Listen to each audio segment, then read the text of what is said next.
হাটের কমিটির পরিচয়ে পশু বিক্রেতাদের কাছে চাঁদা দাবি করা হয়েছে উত্তরার দিয়াবাড়িতে। চাঁদা না দিলে হত্যার হুমকিও দেয়া হয়।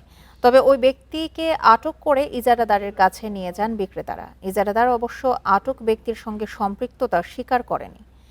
এদিকে আনুষ্ঠানিকভাবে হাট শুরু না হলেও পশু বিক্রি চলছে, যাকে অবৈধ বলছেন উত্তর সিটির প্রশাসক।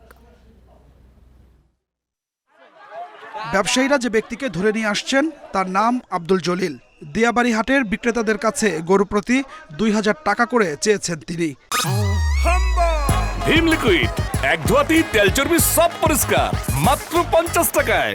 টাকা না দিলে হত্যার হুমকিও দিয়েছেন বলে অভিযোগ। এ সময় হাসিল ঘরের সামনে জড়ো হন ব্যবসায়ীরা, শুরু করেন বিক্ষোভ। পরিস্থিতি নিয়ন্ত্রণে পুলিশের কোনো তৎপরতা দেখা যায়নি। সবারই মরতে হবে, মিথ্যা কথা বললেন না। আল্লাহর দোয়া লাগে, মিথ্যা কথা বলেন ভাই। আমি যদি অন্যায় কথা বলি তাহলে বলবেন আমার। সে বলছে যে আমাকে টাকা দেওয়া লাগবে এবং হাসে তা না হলে ভুড়ি বের করে দেবো। উনি আমাদের হাটের কেউ না, আমরা বলে দিয়েছি, মাইকে বলে দিয়েছিলাম কারো কাছ থেকে ১ টাকা নেওয়া যাবে না। ইজারাদার বলছেন আটক ব্যক্তি দুষ্কৃতিকারী, তার সঙ্গে হাট কমিটির কোনো যোগাযোগ নেই। তাকে পুলিশে দেওয়ার আশ্বাস দিলেও আটকের পর ২.৫ ঘন্টার মতো হাসিল ঘরেই রাখা হয় তাকে। সে হচ্ছে যে হাটের দুষ্কৃতকারী। আমি অলমোস্ট হাটে আসার পরে আমি এটা শুনেছি, শোনার পরে তাকে আইনশৃঙ্খলা বাহিনীর হাতে তুলে দেওয়ার জন্য নির্দেশ দিয়েছি। মাইকিং হচ্ছে, যদি আমার কোনো ব্যবসায়ীগণের কাছে কেউ কোনোভাবে কোনো টাকা দাবি করে, কোনো চাঁদা দাবি করবে, তাকে দৌড়ে গণদোলাই দিয়ে আমাদের কাছে নিয়ে আসার জন্য আমি নির্দেশ দিয়ে দিই।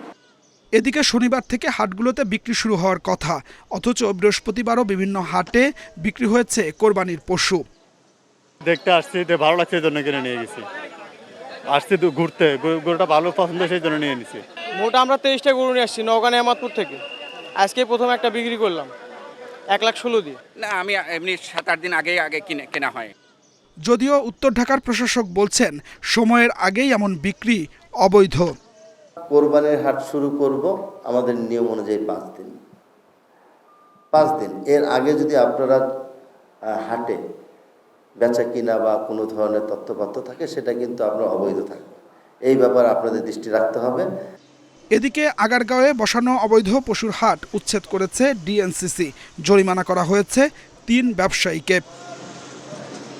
Adilur Rahman, independent news, Dhaka.